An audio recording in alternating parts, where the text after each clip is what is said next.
أعوذ بالله من الشيطان الرجيم. بسم الله الرحمن الرحيم.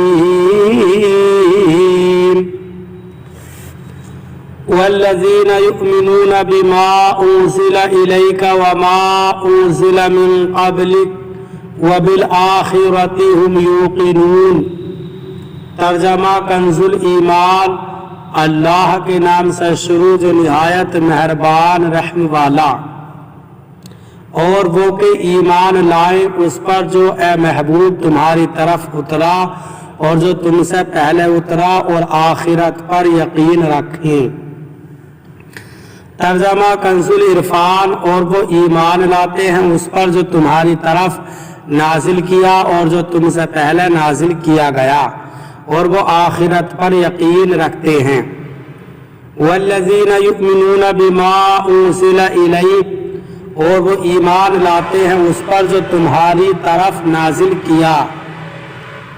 اس آیت میں اہل کتاب کے وہ مومنین مراد ہیں جو اپنی کتاب پر اور تمام پچھلی آسمانی کتابوں پر اور انبیاء اکرام علیہم السلام پر نازل ہونے والی وحیوں پر ایمان لائے اور قرآن پاک پر بھی ایمان لائے.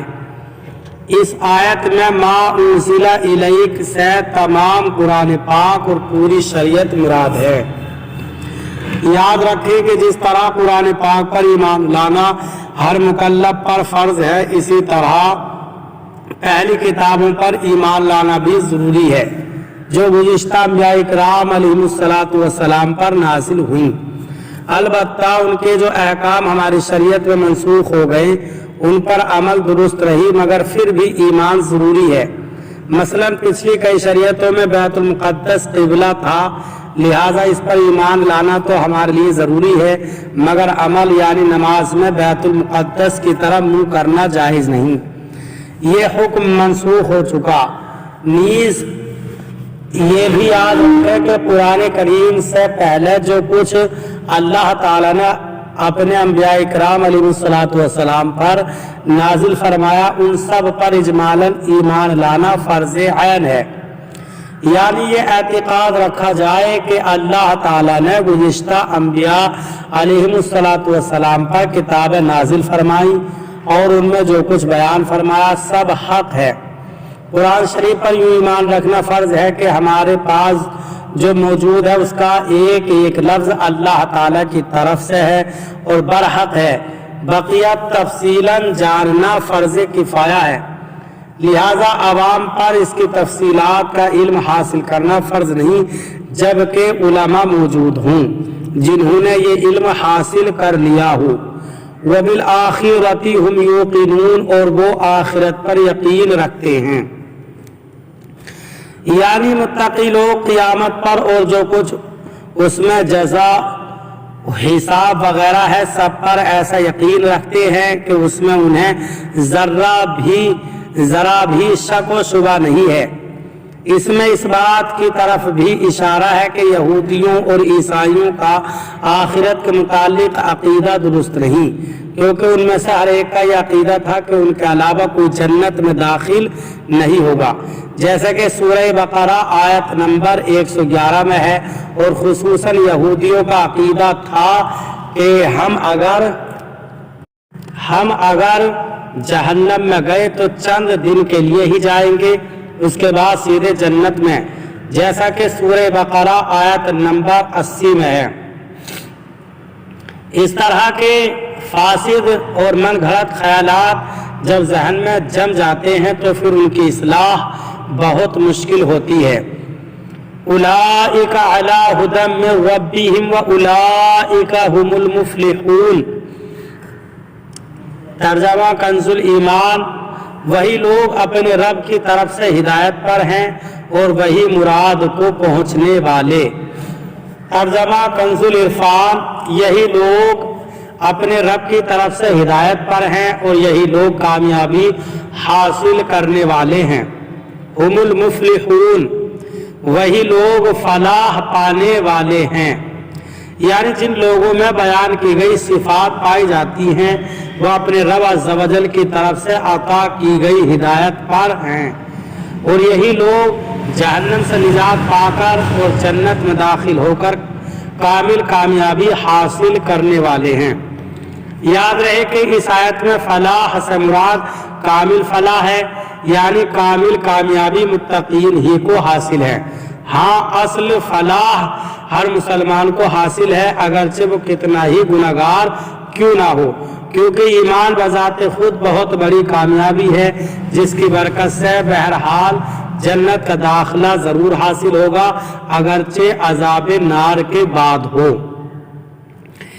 ان الذين كفروا سواء عليهم أأنذرتهم ام لم تنذرهم لا يؤمنون۔ ترجمہ کنز الایمان، بے شک وہ لوگ جن کی قسمت میں کفر ہے،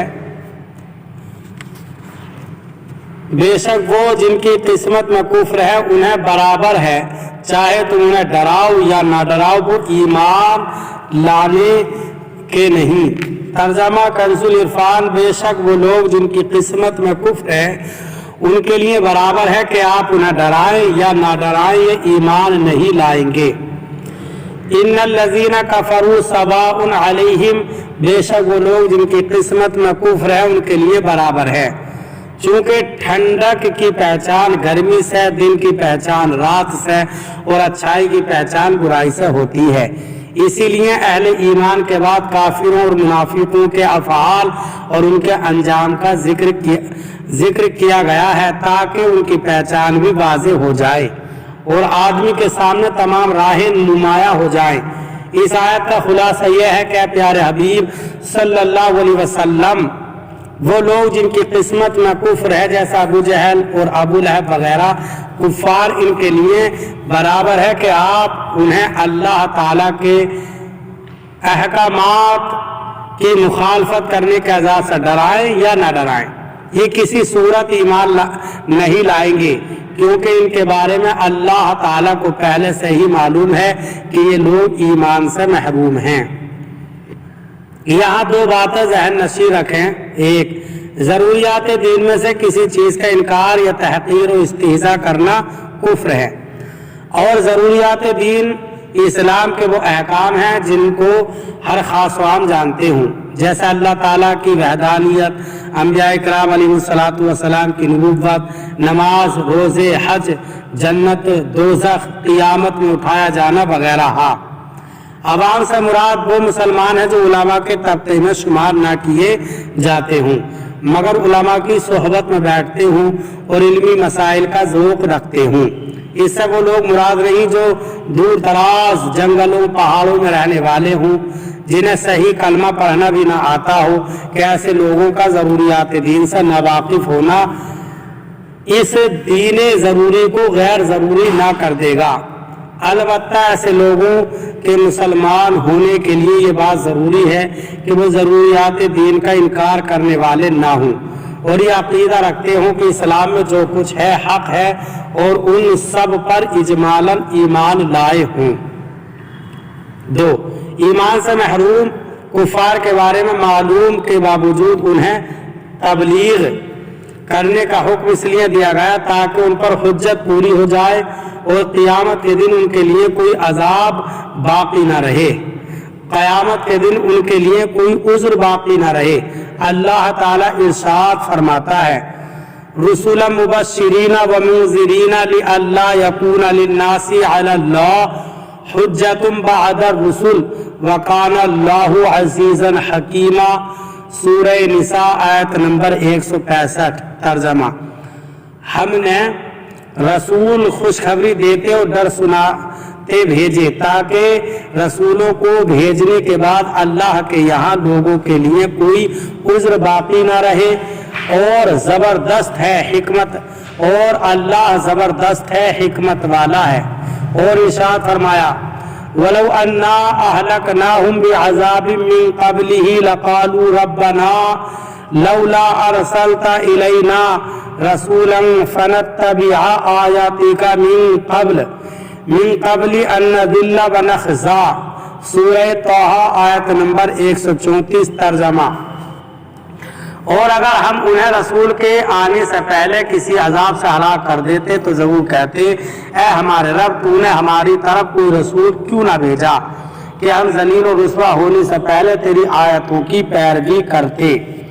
نیز انہیں تبلیغ کرنے سے ایک فائدہ یہ بھی حاصل ہوا کہ وہ اگرچہ ایمان نہیں لائے کیونکہ حضور پرنور صلی اللہ علیہ وسلم کو انہیں تبلیغ کرنے کا ثواب ضرور ملے گا، اور یہ بات ہر مبلغ کو پیش نظر رکھنی چاہیے کہ اس کا کام تبلیغ کرنا رضائے الہی پانا ہے، لوگوں کو سیدھی راہ پر لا کر ہی چھوڑنا نہیں۔ لہٰذا مبلغ نیکی کی دعوت دیتا رہے اور نتائج اللہ تعالیٰ کے حوالے کر دے، اور لوگوں کے نیکی کی دعوت قبول نہ کرنے سے مایوس ہونے کے بجائے اس ثواب پر نظر رکھے جو نیکی کی دعوت دینے کی صورت میں اسے آخرت میں ملنے والا ہے۔ اللہ تعالی ہمیں قرآن کریم پر صحیح معنی میں عمل کرنے کی توفیق عطا فرمائے۔ برادران اسلام، آج تمامی حضرات سے گزارش کی جاتی ہے کہ خود بھی قرآن کریم کی تلاوت، ترجمہ اور تفسیر سماعت کیجیے، اپنے عزیز و اقارب اور رشتہ دار کو بھی شیئر کیجیے تاکہ آپ اس کے ذریعے صدقہ جاریہ کے مستحق ہو جائیں۔